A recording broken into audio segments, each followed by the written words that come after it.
औज़ुबिल्लाहिमिनश्शैतानिर्रजीम बिस्मिल्लाहिर्रहमानिर्रहीम। सब दोस्तों बायोलॉजी विद बी के चैनल में खुशामदीद कहता हूँ। पिछले 2 वीडियो में हमने सेल वॉल और सेल मेम्ब्रेन डिस्कस किए थे। सारे जितने एमसीक्यूज़ थे इस पर वो हम डिस्कस किए थे। आज हम पढ़ने जा रहे एक नई टॉपिक की तरफ जो हमारे पास है साइटोप्लाज्म। बहुत इंपॉर्टेंट एमसीक्यूज़ सामने आने वाले हैं, इंशाल्लाह डिस्कस करेंगे। कंसेप्चुअल पॉइंट डिस्कस करेंगे, हर पॉइंट्स के लिए रीज़न निकालेंगे इंशाल्लाह। तो वीडियो मिस नहीं करें, एंड तक देखें, इंशाल्लाह फ़ायदा ज़रूर मिलेगा। तो चलो बढ़ते हैं फर्स्ट नंबर एमसीक्यूज़ की तरफ।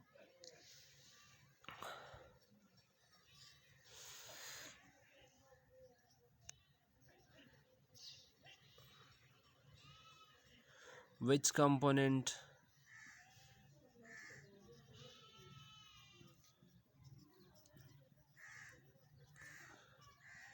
is common in both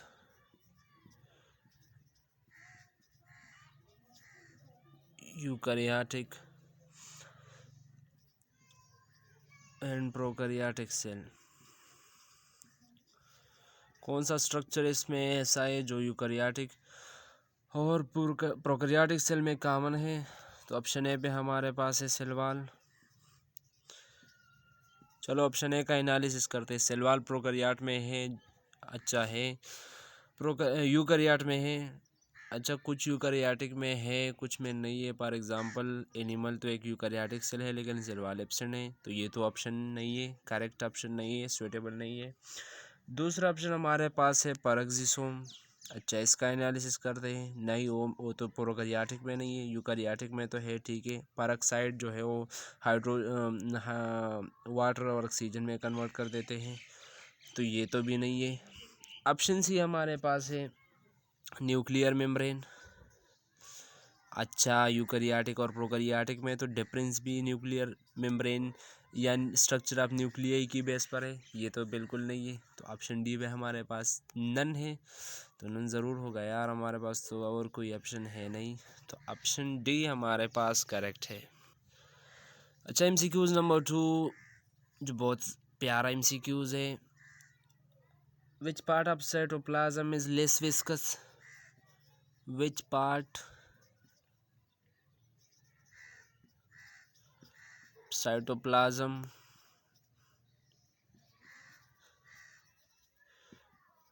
is less viscous?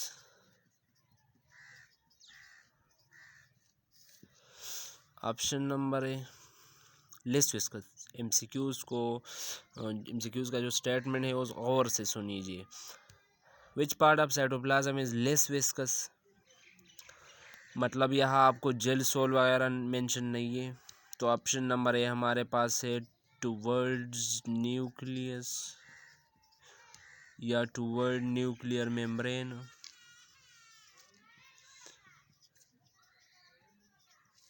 अच्छा, ऑप्शन बी देखते हैं कि क्या है। Toward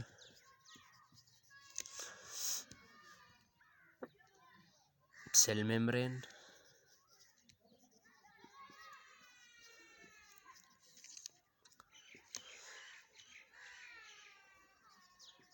both parts are viscous or less viscous.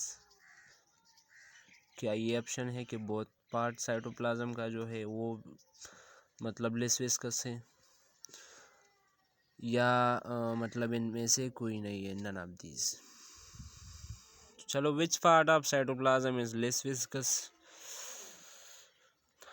तो अगर हम एक टाइपिकल सेल की एग्जांपल ले लें, फॉर एग्जांपल ये हमारे पास एक सेल है, इसमें इनर पर न्यूक्लियस है, तो याद रखें न्यूक्लियस के आसपास वाली जो रीजन है वो हमारे पास लेस विस्कस होगा, मतलब स्मॉल मॉलिक्यूल इसमें कंबाइन होके, ठीक है।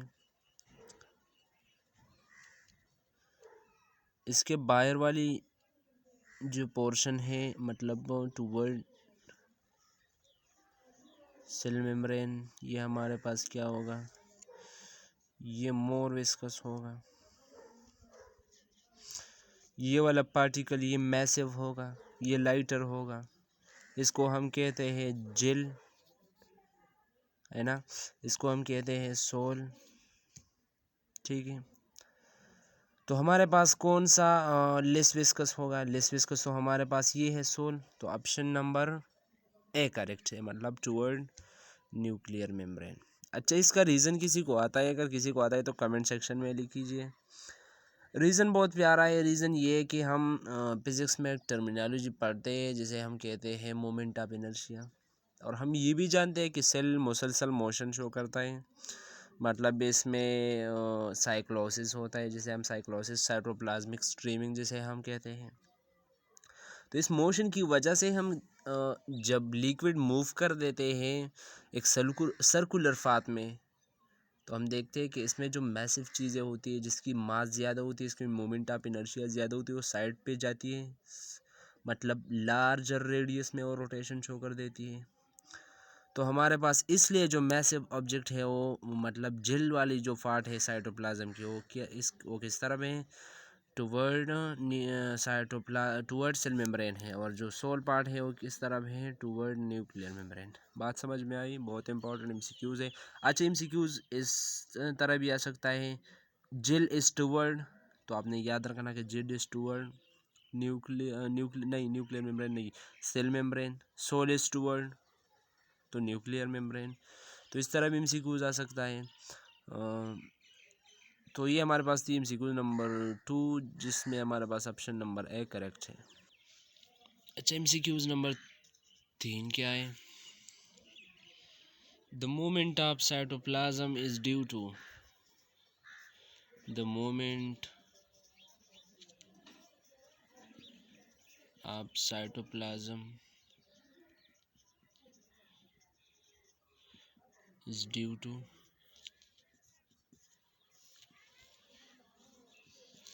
Option number A nuclear motion.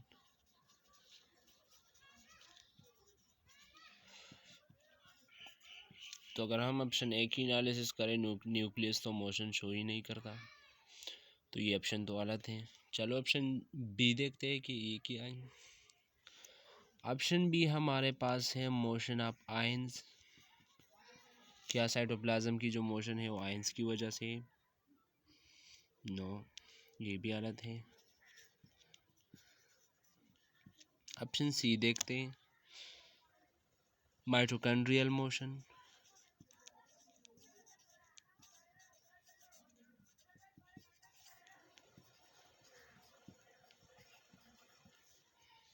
D none.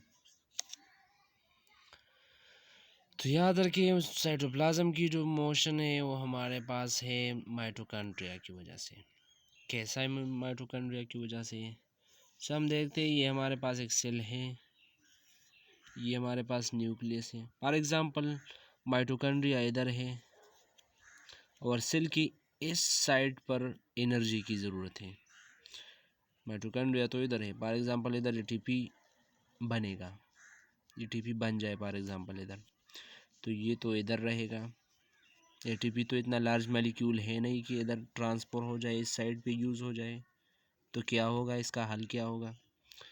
तो हल ये होगा जनाब कि ये माइटोकॉन्ड्रिया जगह जगह तक मोशन शो करेगा। ठीक है, जहाँ एनर्जी की ज़रूरत हो वहाँ हो जाएगा। तो माइटोकॉन्ड्रिया मोशन कर देती है, इसकी वजह से जो इसके आसपास के लिक्विड है वो भी मूव कर देती है। एक्टिव मोशन शो करता है माइटोकॉन्ड्रिया। क्या? Active motion. तो हमारे पास movement of cytoplasm too is due to mitochondrial motion. अच्छा है, इसमें साइटोस्केलेटन का भी कुछ रोल है। माइक्रोट्यूब्यूल, ये सब चीज़ें मोमेंट शो कर देता है, इस मोमेंट की वजह से फिर साइटोप्लाज्म मूव होता जाता है। ठीक है, तो option number C is correct. MCQs number 4 है हमारे पास, विच, अच्छा इस तरह, soul is to word,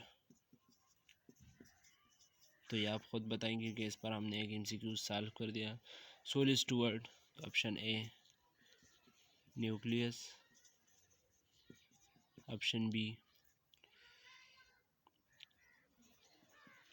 cell membrane, option C both, part are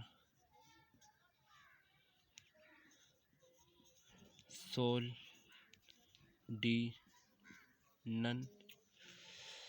तो इसमें तो हमने एमसीक्यूज सॉल्व किया कि सोल लेस विस्कस पार्ट है और किस तरफ है, टुवर्ड न्यूक्लियर मेम्ब्रेन है या टुवर्ड न्यूक्लियस है। तो ऑप्शन नंबर ए हमारे पास करेक्ट है। एमसीक्यूज नंबर 5 बहुत इम्पोर्टेंट है और कई बार रिपीटेड भी है एनएमडी गेट में। Which type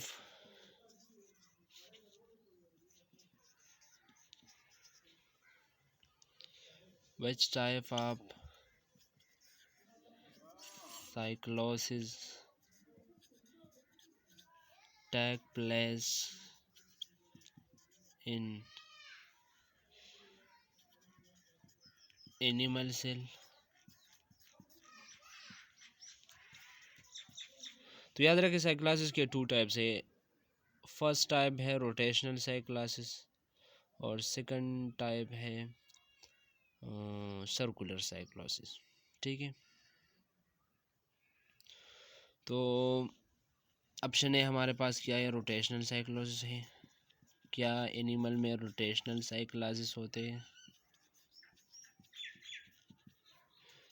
option B a circular cyclosis होते हैं। ऑप्शन नंबर सी है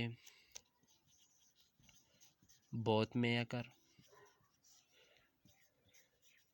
एक टाइम पर सर्कुलर होते एक टाइम पर रोटेशनल, दोनों पॉसिबल हैं कि नहीं। ऑप्शन डी है नन, मतलब एनिमल में साइक्लोसिस है नहीं।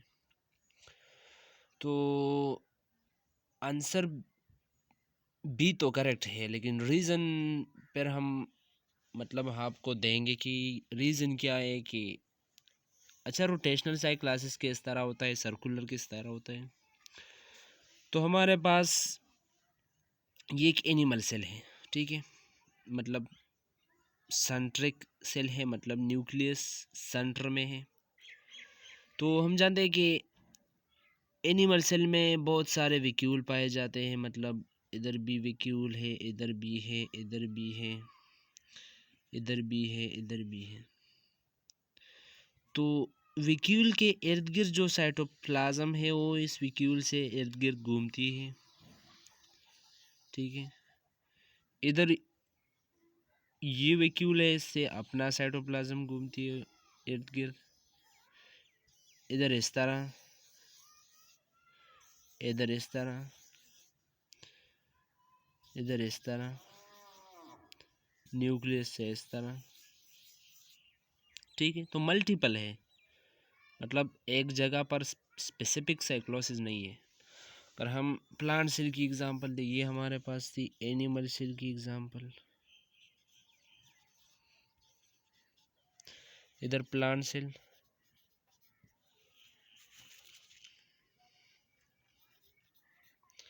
तो इसमें तो लार्ज सेंट्रल वैक्यूल पाए जाते हैं, इधर से न्यूक्लियस। तो एक किस्म का साइक्लोसिस होता है इसमें, और इस एक किस्म के साइक्लोसिस को हम नाम देते हैं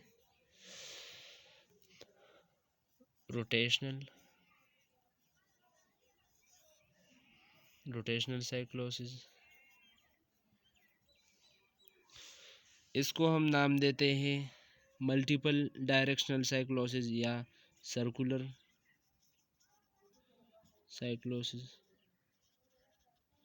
ठीक है, तो ये बहुत इंपॉर्टेंट एमसीक्यूज थी और आपने समझ लिया कि which type of cyclosis take place in animal cell. तो हमारे पास कौन सा आया, सर्कुलर साइक्लोसिस। ठीक है, तो ऑप्शन नंबर बी करेक्ट है। एमसीक्यूज नंबर 6 हमारे पास है, which structures or which components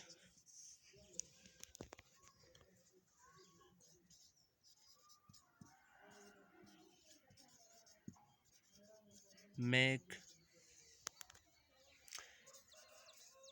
insoluble part of cytoplasm।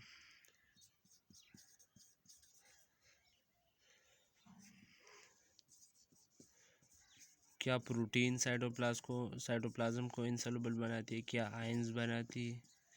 क्या ऑर्गेनली साइटोप्लाज्म को इनसॉल्युबल पार्ट साइटोप्लाज्म का जो है वो इनसॉल्युबल बना देती है? पूरे साइटोप्लाज्म नहीं, ये दो ऑप्शन में मैंने गलत बताया।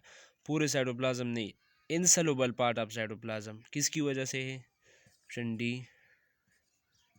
आल। तो ऑर्गेनली की वजह से साइटोप्लाज्म का जो इनसॉल्युबल पार्ट है वो वजूद में आता है। ठीक है, तो option number C is correct. MCQs number 7 हमारे पास है, which one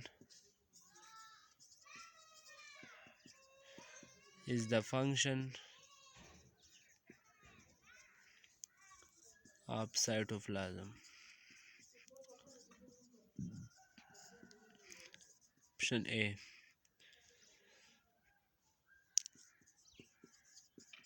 glycolysis take place here, यहाँ पर ग्लाइकोलिसिस होता है। Option B site of protein synthesis है, यहाँ पर प्रोटीन बनता है।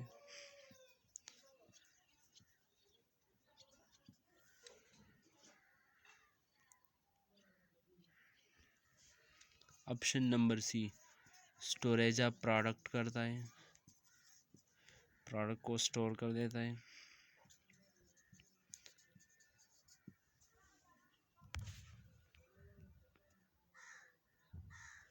स्टोरेज ऑफ प्रोडक्ट कर देता है। डी पे है हमारे पास आल।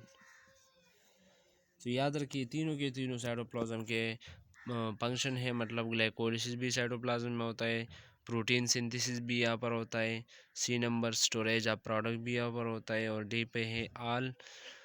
तो ये सारे के सारे साइटोप्लाज्म के फंक्शन है। तो ये 7 इंपॉर्टेंट MCQs हमने यहाँ पर डिस्कस किए। वीडियो देखने का बहुत बहुत शुक्रिया। कल तक इंशाल्लाह न्यू वीडियो आएंगी, तब तक पढ़ाई करते रहें। All the very best.